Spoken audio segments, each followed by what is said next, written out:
think you got a plan. You think your plan will be fine, and then everybody in your house gets the stomach flu. So, here we are again. Hey guys, it's Adrian and welcome back to my channel. Today I'm coming to you with the very first discussion video for the Caraval read-along, and I'm so excited. So, before we start, let's make a quick note that, once again, I'm upstairs in my office and not downstairs in front of my bookshelf, like I usually am. And that's not because I'm sick this time, that's because 2 of the 4 people in my household are downstairs with the stomach flu. Boo. So, I'm going to try to record as many videos as I can in the hour that I have until they all probably wake up and start puking again. So please excuse the fact that in the next 2, hopefully 3 videos, I'll be wearing the same shirt. But, nonetheless, let's get started. Before I dive into all the things that I have to say about this book, in case you've missed any of the information on the read-along, I'll leave it all down in the description box, and you can also click here and watch my announcement video, and in that video you can get all the information that you need.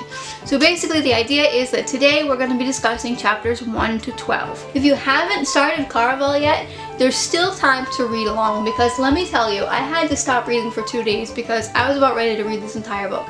But I did my due diligence. I only read the first 12 chapters, and as soon as I'm finished filming today, I'm gonna go read some more. Like I said in all the other videos, every read-along video that I post, Kim is also posting a similar video, so you can check that up here, and I'll also leave that in the description box below. I'm really curious to see what she's got to say, because we haven't talked about this at all. We're kind of trying to leave our opinions to these discussion videos so we can be surprised. In honor of the read-along, Kim and I are also giving out a copy of The Night Circus by Anne Morgenstern.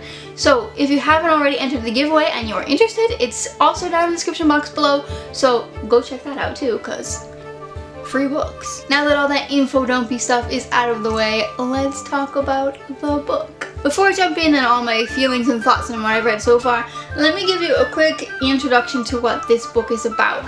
That being said, in the description of the book, there's some information given that I wish I hadn't known, because one of the things that they mention in the back of the book hasn't happened yet, and I'm now almost a third through the book. So I think it would have been so much better if I went in blind. But in case you're interested, I will give you a quick little spoiler-free synopsis of what this book is about, and then I would suggest, if you haven't read the book yet, go read chapters 1 through 12 and then come back and talk with me, because I want to talk to you, because that's the fun part of read-alongs. We get to talk to each other. So this book follows 2 sisters, Scarlett and Donatella, and they live on the conquered Isle of Trista with their father, who is, quite frankly, abusive and oppressive, and he keeps them there and they are not allowed to leave, basically. And ever since their mom disappeared, Scarlett has been writing letters to the Caraval master in order to get her and her sister into Caraval so they can find a little bit of happiness in life.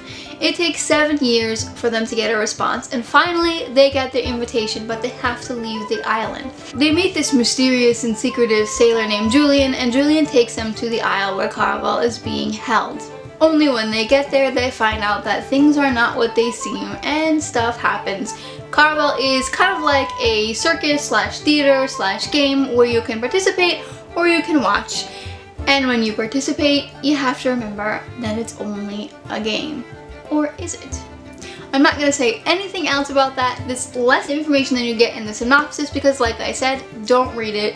It's better if you go in blind. Enough about that. Let's talk about the things that I have to say. And as you can see, I've got lots of little sticky notes here. I've got lots of things to say. Let's start off by talking about the plot. I was hooked right from the beginning with the letters. In the letters, in one of like the 3rd or 4th letter, you find out that this Caraval master legend has been accused of murder. So that got my brain thinking, and I think it set the tone for this really dark book already. So right from the get-go, I'm already questioning this Caraval master legend. He's gotta be evil. He's stopped traveling for a while after he was convicted of murder, and now all of a sudden he's having this Caraval on his own private island. That sounds a little shady if you ask me. One of the things that I loved about this plot is that there were so many twists and turns, and because of that, like I said earlier, I was really disappointed at the synopsis of the book, because right from the get-go we know that the object of this Caraval game is Donatella, that Donatella is kidnapped and they have to find her within these 5 days of Caraval. As of right now, being 12 chapters in, I think I'm at like 120 or something like that, we still haven't found out that Donatella has actually been kidnapped. That's a 1/3 of the book.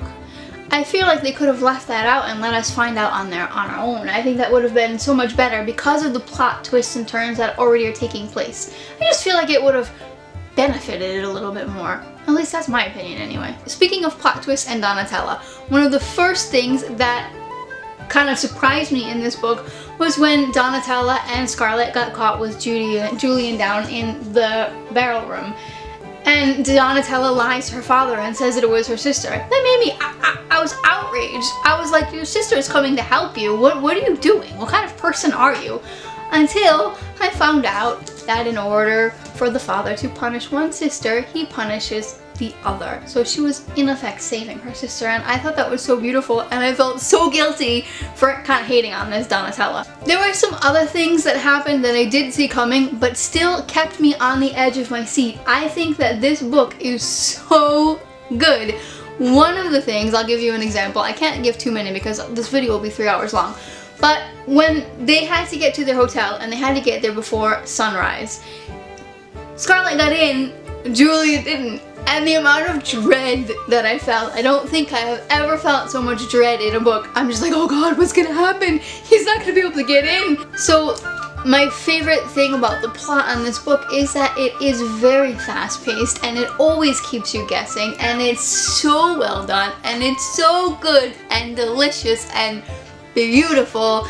There are a million things that I could say right now, but I'm gonna move on to the writing. Let's just start off by saying, oh my goodness, I did not expect a debut novel to be so well written. You'd think that this is like her 6th or 7th book. It's so beautiful. I love the way that she uses colors.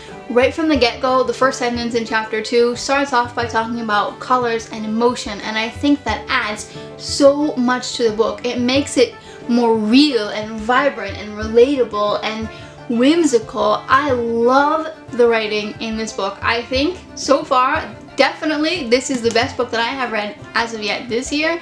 Hopefully it will stay that way, but I'm very excited to finish this book. And kind of on the same note, I don't really know how to explain it or why exactly. Maybe it has to do with the colors, maybe it has to do with the whimsy, but this book feels very artistic and it really speaks to the artist in me, and it makes me feel. That's the only thing that I can really say, is that this writing makes me feel, it makes me see, it makes me be part of, it captivates me, and it's artsy. I love it. I absolutely love it. Moving on to the characters. What I love about this book is that I'm constantly second guessing myself. Each time I think I've got a character figured out, I'm so totally wrong. So wrong. But let's take a look at the main characters that have come out so far, and I'll let you know my feelings and opinions on those. First of all, we've got Scarlet. Scarlet is kind of annoying. I mean, I do like her, I appreciate her, but she's kind of like this fearful, not adventurous, small-minded sister. Yes, she's the one that wanted to go to Caraval, but she protects her sister. She wants to go for herself too, but she wanted to go to make things better for her sister after their mother left. So she definitely needs to loosen up a bit, but I think that's the point of her character, so I'm very curious to see how her character will grow through the story. And then we got Tella, who is completely different. She's the risk-taking, I don't really care, I'm gonna do what I want, bad-mouthing, frustrating to a point, for Scarlet anyway, sister. I love her. I think she is fantastic. Even though I know she gets kidnapped, I hope we get to see more of her in the story because we haven't seen that much of her yet. But I really love her. She's sarcastic, she is funny, she's just kind of a no BS person, and I really like her. One of the things about the characters is one of the things that makes the story so beautiful is that it focuses around these two sisters. And I love that I'm seeing more sister relationships, especially in YA novels lately. I think that's a really beautiful thing. I think it probably speaks to me most because I really miss my sister. She lives 35,000 miles away, so I don't get to see her very often. So I really am drawn to these sister books. But what I love about Scarlet and Tella is even though they're so vastly different, they each love each other so beautifully and so deeply, and they really just want what's best for one another. They just think that they know better, and that's what sisters usually do. Let's talk a little bit about Julian. I don't have him figured out. I don't know exactly who he is or what he's done. Obviously we know he has his own agenda. He said so, but what is that agenda? And every time I think he's only concerned about himself, he shows back up and he helps Scarlet. So why? Why is he helping Scarlet? What's going on? What does he know that I don't know? Obviously he knows a lot that I don't know, but I want to find out what he knows. He's haunted by something and I can't predict it yet, and because I'm generally pretty good at predicting things, it's driving me nuts. Moving on to Scarlet and Tella's father. He's the governor of this conquered Isle of Trista, and he's nasty. I kind of get the Jack Randall feel from him from Outlander.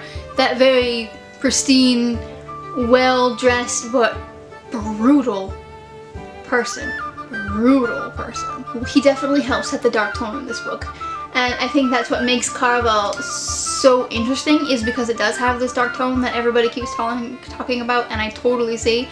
But his character, because he's oppressive and he's abusive, you already kind of have this dark, not hopeless, but frustrating feeling that carries on throughout so far what I've read. The last character that I want to talk to you about is Nana. Something's up with this Nana character. I haven't quite figured it out yet. I have some predictions that I'll tell you in a little bit, but I have the feeling that she's the key to this whole thing. Obviously, she went to Caraval, and it seems to me, at least if I read it correctly, that she's got some kind of magic.